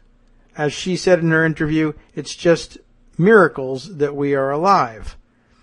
Our writer here reports, I watched the full 2-hour sweep of Kushner's interview for the first time in December, and it has lingered with me ever since. But if it echoes a little more loudly these days, it's because she also happened to be the grandmother of Jared Kushner, now senior White House advisor, once described as the Trump campaign's final decision maker. Jared, of course, is also married to Ivanka Trump, which makes him Trump's son-in-law, and that makes Ray Kushner's story, with its threads of persecution and exclusion, part of Trump's own extended family story, too. There's plenty more, along with lots more detail about that story, that you can hear about or read about here in the Nation piece for yourself. I just wanted to sort of put out there on the record that, yeah, the Kushners have particular reason to be offended by this, but we haven't heard from them. Also of interest, and this is where Michael Musson's comment comes in, Reince Priebus has, ordinarily would have, I guess, special reason to be offended by this ban as well. And here's what I've got on that one. This one I actually saw from Dana Hool over the weekend and put aside for discussion. This, let's see, where is this written? The Next Generation Initiative on Hele, like Hellas, like Greeks. You'll see why in a minute. Hele Next, not Hell of Next, like you might say out in California. HELLENEXT.org. Never really, I don't think I've landed here before. This one, this particular piece titled 20 Things You Didn't Know About RNC Chairman Reince Priebus. And there's plenty in here that I didn't know about him and probably don't care to know, but the interesting bit begins here. Let's see, on his unusual name, for instance. I've always wondered about that. I would always tell everyone that's what happens when you have a German and a Greek for your parents. It's a clash of cultures, you could say. Of course, his parents are, in fact, American. He would hasten to point out if you question him, but wait a minute, Greek and German, what's the, oh, no, Greek and German extraction, yes, but Americans. It's very interesting. And I guess because of the nature of this site, obviously, well, what do they say there about this Next Generation Initiative? It's clearly a thing about being a Greek American, the next generation of Greek Americans. But okay, well, anyway, that gives you some context because the next question is on being Greek. I am proud to be Greek. It's a blessing from God to be Greek, and I'm sure most Greeks do feel that way. But the important part, I think, comes 2 questions down from that. Although, well, the very next question begins to hint at it. But let's skip over it here. And we'll get to this. Actually, we'll grab onto the second half of his answer to the next question, which is, in one sentence, what do most liberals most often misunderstand or get wrong about conservatism? Seems like a weird place to ask a question like that if it's about being Greek, but okay. Anyway, he answers this way. I don't actually know if they believe it or if it's just a political play, but they love playing this idea that we're just for people who have money, which I totally reject. I don't come from a family like that. My dad's an electrician. My mom, and here we are, was born in Sudan. What? I thought she was, yeah. Well, let's find out about that. Half my family lived in Greece. I think what we believe is that everybody should have an opportunity to make good money, and we want people to do well. Okay, now more on that. On how his Greek mother, whose family hailed from, good question on pronunciation here, Mytilene, Mytilene, was born in Sudan, where she met his father. Let's hear a little bit more about that one. Back in the 1960s, Northern Africa, as I understood it and as it was explained to me, Priebus says, was sort of the new frontier of Southern Europe. So there were a lot of Italians and Greeks and Spanish that lived in Northern Africa in the 60s. My mother was 19 or 20 when she met my dad, and she had lived in Khartoum her entire life. She worked at the American Embassy in Sudan. My dad was in the army in Ethiopia because the United States had an army base in, I think it was Eritrea. And then he met my mom when she was in Khartoum. Very interesting point. And then there's, more about the other 20 things that you don't know about Reince Priebus. But stopping right there, Sudan, of course, being born in Sudan will put you on the no list if you happen to be arriving in the United States right about now at any of our airports. It's one of the listed countries which natives, of which its natives, how will we structure this sentence, are refused entry. In other words, Reince Priebus's mom. And remember that, if we're including green card holders and in some cases actual citizens, but people who hold dual citizenship. And it's a very weird thing. I haven't actually sifted through the executive order myself, but I'm hearing stories about people, if you're born in Iran, one of the anecdotal stories that cropped up, a Jewish Israeli grandmother, born in Iran, but left Iran and moved to Israel, who holds Israeli citizenship, would potentially be refused entry into the United States under this order, not because she's Iranian, but because she was born in Iran. She's a citizen of Israel. She's clearly got very little attachment to or interest in Iranian citizenship, I guess, but born in Iran, that's all it takes. What about someone with American citizenship born in Sudan? Is it that broad? Is it that dumb? Well, I guess we'll never find out because, like I said, I wouldn't be surprised at all if the situation was, if you're born in Sudan, you're out. But if you know Reince Priebus and Reince Priebus says we got to let this person in, quick phone call to the airport and boom, it's done. No Kushner, no Priebus is ever going to be in danger here. They think they're going to get a pass every time, and they might. That might be in the cards for them after all. I just thought that was sort of an interesting point. And maybe it is something you never knew about Reince Priebus, and maybe you don't care. But I don't know. I found it awfully interesting how broadly this ban could be interpreted to be, except, of course, for people who happen to have friends in high places or be in those high places themselves. Speaking of the ban, again, one more time, I just want to remind everybody that even Donald Trump himself can't apparently stop himself from accidentally referring to this thing as a ban, even though they spent the second half of the weekend insisting that it wasn't a ban. Also joining in the game of having, the loose lips game was, once again, Michael Flynn Jr., the idiot son of former retired General Mike Kelly, who is, of course, now our national security advisor, and who a believer in Pizzagate, the both of them. He spent the early part of the weekend tweeting about the historic moment captured in the photograph that he was tweeting around of Donald Trump signing the offending executive order and hashtagging it Muslim ban. So once again, the idiot son giving the game away. Note to Mike Flynn Jr., punch your son. I'm not against that. And I think it's a win-win as far as between you and me. You win when you punch your son and tell him to shut up, and I win because your son gets punched. And I'm okay with that. Even if it does get him back on the team, as it were. Hey, and who knows, long term, maybe it makes him resentful and bitter and he ends up undermining you, pulling the rug out from under you at some point, which is critical to and leads to the collapse of the Trump administration. I'd be for that, too. Okay.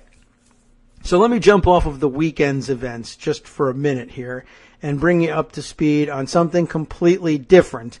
This too is coming up. It's not scheduled just yet, but as I mentioned to you earlier in the show before launching into this subject, the nominations game begins anew this week. Right now, again, all that's scheduled at the moment is Rex Tillerson and then later Elaine Chao, and they might be able to chew up the rest of the week on these things, particularly I do think they can get the two of them done now that they have agreements to begin on each of them at times specific. But we're not sure who comes next. And we're not certain which of the cabinet members they will try and squeeze through and whether there'll be any agreements. But there's hardly anybody left that won't raise hackles and engender a fight. It might be that the next one up or pretty soon thereafter would be Betsy DeVos. Now, lots of opposition to her appointment, and it's rising in its pitch. And there's some good chance that there'll be some serious pushback, but I don't know. I don't think I've seen anything that indicates that there are enough Republicans to be peeled off. There's just a lot of high dudgeon about her nomination among Democrats, and with good reason. So now would be a good time in advance of the scheduling of any vote on her to check in with our Michigan correspondent, because of course she's based in Michigan. DeVos is. Rosalind McGregor has checked in with a piece on DeVos and I guess how things are viewed there in Michigan, and maybe just a little bit of additional insight into how terrible a person she really is. Let's roll it and stay up to date on that story with this piece from Rosalind. David, today I'd like to share an article from Politico about Betsy DeVos with your listeners. It's worth reading the whole thing, but rather long. I'm going to summarize the best parts.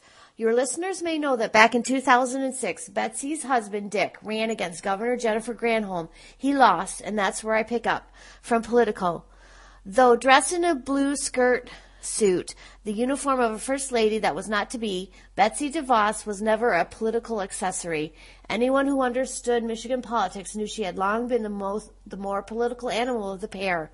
It was Betsy, not Dick, who had chaired the Michigan Republican Party, Betsy, who had served as a member of the Republican National Committee, Betsy, whose name was once floated to succeed Haley Barbour as head of the RNC, Betsy, who had directed a statewide ballot campaign to legalize public funding of religious schools, Betsy, who as a college freshman traveled to Ohio and Indiana to volunteer for Gerald R. Ford's presidential campaign. She was a skilled and seasoned operator, but as her husband conceded in an overwhelming defeat, she was utterly helpless. At the time, it seemed like a dead end for the neophyte political candidate. In reality, it was the opening of a new avenue the DeVosses followed to far greater political influence, reshaping Michigan politics and the national Republican scene. I think that this loss really solidified the idea in the DeVosses' minds that the real way to get what you want is to be behind the scenes, said Susan Demas, publisher of Inside Michigan Politics. In the decades since that loss, the DeVos family, with Dick and Betsy at the helm, has emerged as a political force without comparison in Michigan. Their politics are profoundly Christian and conservative, God, American, and free enterprise, to borrow the subtitle of family patriarch Richard DeVos's 1975 book, Believe. And their vast resources, the family's cumulative net worth is estimated at well over $5 billion, assure that they can steamroll their way to victory on issues ranging from education reform to workers' rights. At the federal level, when GOP candidates are looking for big donors to back them, they have options, says Craig Mauger of the Michigan Campaign Finance Network. If you don't get Sheldon Adelson, you can go to the Koch brothers, and so on. In Michigan, the DeVos family is a class of donor all by themselves. Thanks to the DeVosses, Michigan's charter schools enjoy a virtually unregulated existence. Thanks to them, too, the birthplace of the modern labor movement is now a right-to-work state. They've funded campaigns to elect state legislatures, established advocacy organizations to lobby them, buttress their allies, and primaried those they disagree with, spending at least $100 million on political campaigns and causes over the past 20 years. The DeVos family has been far more successful not having the governor's seat than if they had won it, said Richard Zuba of the Glenn Gariff Group, a bipartisan polling firm in Michigan. They have, to some degree, created a shadow state party, and it's been pretty darn effective. Buoyed by the success in Michigan, the DeVosses have exported a scaled-down version of that template into other states, funding local political action committees and advocacy organizations for increasing charter schools in Indiana, New Jersey, Ohio, Iowa, Virginia, and Louisiana, among others. At the same time, DeVos-backed PACs have transformed the nature of American political campaigns by showing the success of independent PACs that have answered to a few deep-pocketed donors. The DeVosses precipitated the monsoon of independent expenditures that had rained down upon politicians for the last decade. In the process, they've reshaped political campaigns as well as the policies that result from them. The political article then goes on in depth about the history of the Grand Rapids area and the DeVos and Prince families. In summary, the DeVosses are of the Calvinist faith that says one is preordained to get into heaven and that their wealth is the proof of God's favor. But I wanted to share this particular information from the article. Over time, the DeVos clan has evolved an unusual and highly structured internal governance system. Family patriarch Richard DeVos, now 90 and retired from an active role in Amway, explained the formal structure of this family government in his 2014 book, Simply Rich. We form the DeVos Family Council, which is made up of our children and their spouses and meets 4 times a year. The Family Council just approved a family constitution that essentially captures our family mission and values. The Family Council also articulates how the family will work together in managing our shared financial interests and our philanthropy. We also have the Family Assembly. When grandchildren turn 16, they are inducted in a formal ceremony that everyone attends. An aunt or uncle makes a presentation of their achievements, reminds them of their responsibilities as they go forward, and affirms them as a member of the Family Assembly. They are able to vote in the meetings at age 25 after they have met additional qualifications for taking on this added responsibility. This collective approach is how the family runs their home lives too. The DeVosses myriad properties are maintained through a single private company, RVD Corporation, which both manages the family's investments and operates as a home office, paying the family's employees, maintaining the DeVos's residences, and assuring them as frictionless a life as possible. The duties outlined by one recent property manager job with RDV Corporation include ensuring doors are well oiled to avoid squeaking and that broken toys are repaired or disposed of. This family government approach has so far enabled the DeVos family to avoid the public schisms and disagreements that have plagued other multi-generational dynasties. Any dissent is hashed out in private, and that enables the family to focus its collective efforts with the precision of a scalpel and the power of a chainsaw. If you're a politician who wins the family's support, you'll receive several maxed out checks from multiple family members, all in a bundle. The article is worth reading. Now we know how a decade of hard work and lots of free-flowing money is why a woman who didn't go to a public school or have kids who went to a public school or work in any school is now the nominee for U.S. Secretary of Education. With that depressing thought, I'll sign off as your Michigan correspondent. Here's back to you, David. All right. Thanks very much, Rosalind. This is particularly interesting, isn't it? I've just been rewatching all of the Game of Thrones series on HBO just for something to do, particularly while exercising. I recommend it. Good long hour show. Keeps you on the treadmill that much longer or whatever it is you're doing. Anyway, it's a pretty Lannister approach to things, isn't it? I know that everyone has at some point given some thought, people who are Game of Thrones fans, to who plays what roles in the current administration, and as rich and showy, or as much of a show of being rich as Donald Trump likes to put on. I know that a couple people have assigned him the Lannister role here, but I keep thinking he's a little bit more like crazy Targaryen than anything else. The Lannisters, I guess, are elsewhere. Maybe it's the DeVos family. How interesting. On the one hand, it's nice that they include the kids and things and give them a voice and how things go, but it is a little bit weird, a little formal and disturbing, and especially, you want to assign kids certain jobs, you got to give them something to do, right? If you're bringing in kids who are, or they get inducted into the family assembly when they're 16 and they need something to do and nothing else is going on around the house and they're not going to go out and get jobs, so you give them the job of oiling doors and cleaning up broken toys. A little odd, though. And, certainly a little bit, I don't know what you would say, out of the ordinary, certainly. And with the idea in mind that the whole thing is about maintaining intergenerational power and maximizing the influence of the family. It certainly does seem, it's certainly a little Lannister-y in that respect, don't you think? It's very weird. They're a weird bunch, these DeVosses. There's plenty to discover here in this article. I recommend you're taking a look at it as well, and we'll include it, of course, in our daily roundup. Thanks again to Rosalind for pointing that one out. We got a couple others, and one other Michigan politics entry that she's handed us, which we'll save for another day. And let's dive back into Pocket and see, is there anything else we really have to hit upon before winding things up for the day? Yes, there are thousands of things, and I'm hopeful, as usual, that the guys on the after show will pick up a lot of that slack, too, because it's impossible to hit every single one of these things. Let's see. What other things? There's plenty more to discuss about the executive order and the situation at the airports over the weekend, and plenty of people that we have to call out for doing wrong and doing right in all of this. There's a lot of really interesting intervention by lawyers working pro bono, actually setting up shop with laptops like right in just in a corner of the floor of the baggage claim areas of airports around the country, trying to write habeas petitions on the fly to get these people who are in detention out. There are members of Congress who showed up in places. I think we called out a couple of names.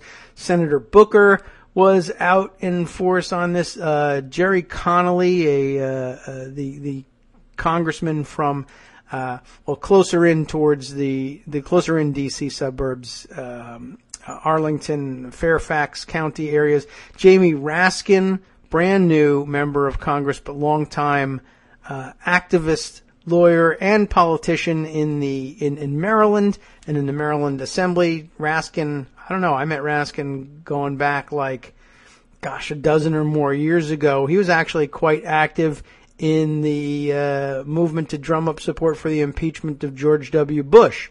And now here he is in Congress. He'll be a valuable ally in a lot of fights, and not afraid to insert himself into this one as well. So there's a lot of people. We'll have to revisit the issue. It'll stick with us for a long time. No doubt we'll be watching that situation closely. Other things that we really should touch on. There's a piece of the pie everywhere. Let's see. Here's something, just switch subjects just for a second here. Right now I'm just sort of scrambling for things like, what do we need to put on the radar for everybody for the week? Maybe that's what the Monday show is about. Here's something from Business Insider. Memos that say CEO of Russia's state oil company offered Trump advisor and allies a cut of a huge deal if sanctions were lifted. Of course, we're looking at that as an imminent possibility. I don't even know where we stand with Russia sanctions, whether it's a done deal or something that they keep threatening. One of the threads I've lost track of, but we'll catch up on all of those things. Oh, look at this. Rosalind chiming in. The task of oiling doors and fixing toys is for the DeVos help, not the kids. Oh, I thought it was for the kids. How did that, I don't know. I don't know how I made that mistake, but I guess I'm a little bit distracted here. What would be that's an interesting thing. What would be the point of including that? I'm not even sure. Let's see. Oh, the property manager jobs. Okay. But why, I guess that's by way of offering them the frictionless life. What a strange thing to include even in where would you even write that down? So if you're going to manage the properties, I thought that would be an expected thing. Property manager, yeah, oil the doors. Okay, whatever. That's weird. We'll see if we can't clear that question up a little bit later. But let me jump back to the Russia sanctions issue here. Natasha Bertrand, writing this piece for Business Insider, writing a dossier with unverified claims about President Donald Trump's ties to Russia contained allegations that, I think we all know which dossier we were talking about, Igor Sechin, the CEO of Russia's state oil company, offered former, that's an interesting way of putting it, Trump ally Carter Page. How is he a former Trump ally? I don't know what makes him former. This is a current article, January 27th. Former Trump ally Carter Page and his associates the brokerage of a 19% stake in the company in exchange for the lifting of U.S. sanctions on Russia. How is he former? I do not know. But do you see what is being alleged here? I guess this is in the unverified dossier, so I don't know how much stock to put in it, but what an outrage. I mean, think about what a bombshell of a claim that is. that if you were wondering, well, gee whiz, why would anybody lift the sanctions against Russia unilaterally unless you were, I don't know, a puppet?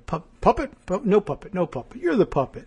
And now it turns out that Carter Page, international man of very stupid mystery, gets a 19% stake in the Russian state oil company. What?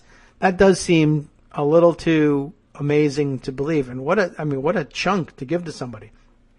The dossier says the offer was made in July when Page was in Moscow, remember that, giving a speech at the Higher Economics School.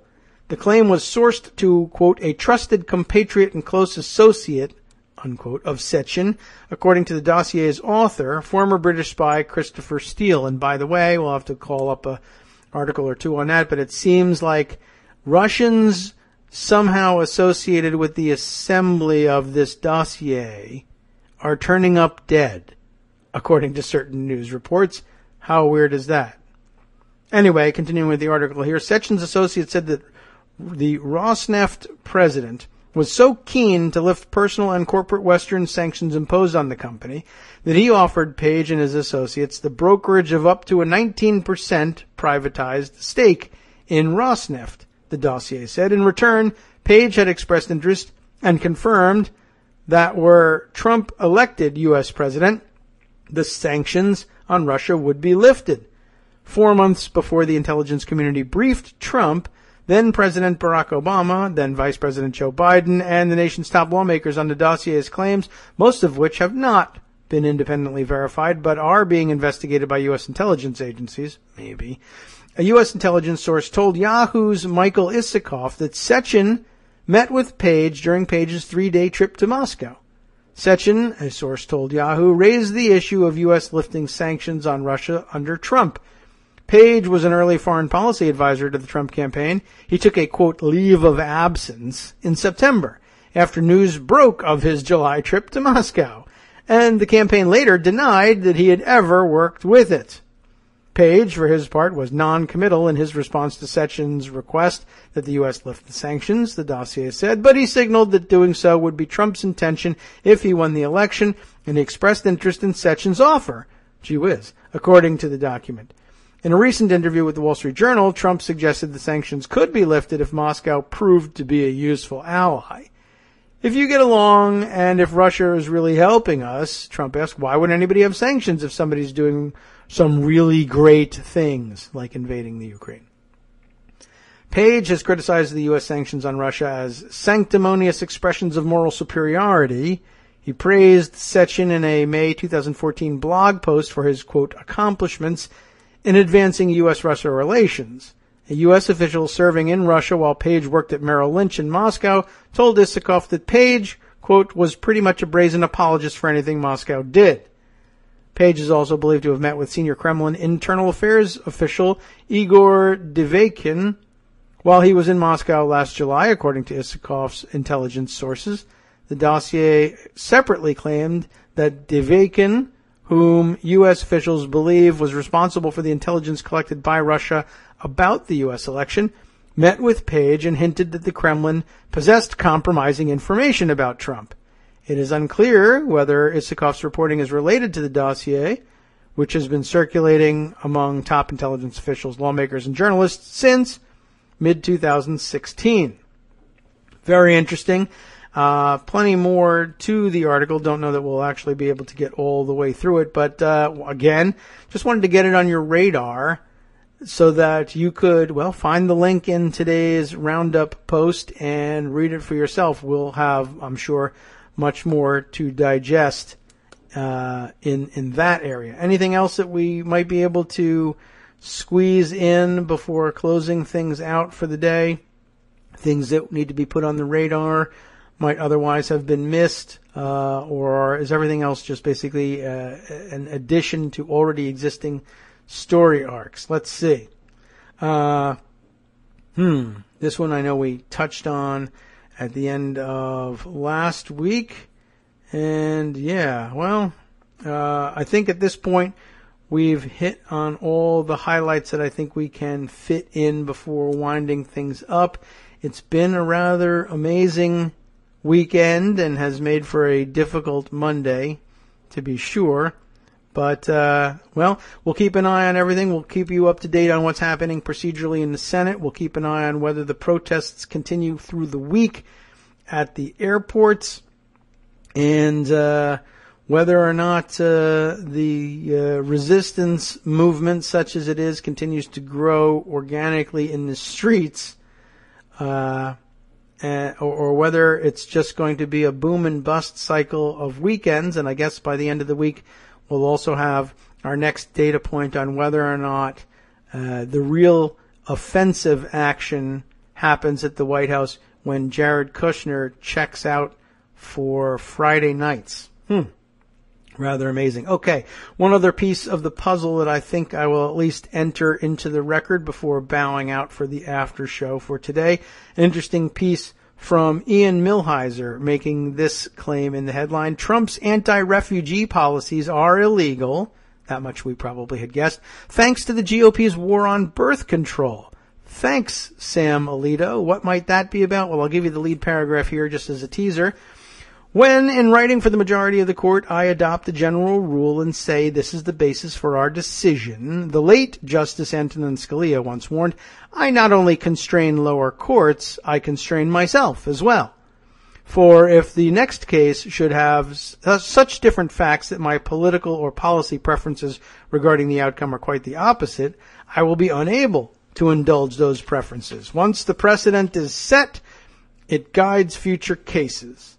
Scalia's ideological ally, Justice Samuel Alito, is likely to get an unexpected reminder of the consequences of sticking sweeping language into a Supreme Court opinion without first considering all of its implications, much to the chagrin of President Trump, who signed an executive order on Friday barring many Syrian refugees from entering the United States indefinitely. Yet, in an interview with the Christian Broadcast Society's David Brody, Trump suggested that he would give special treatment to refugees who are Christian. We forgot that aspect of things, didn't we?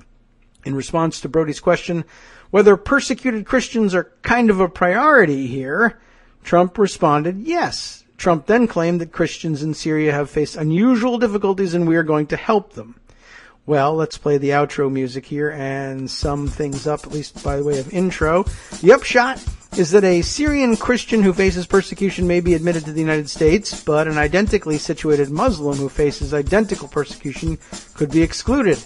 It's hard to square this kind of religious discrimination with the First Amendment, which prohibits laws respecting an establishment of religion or prohibiting the free exercise thereof.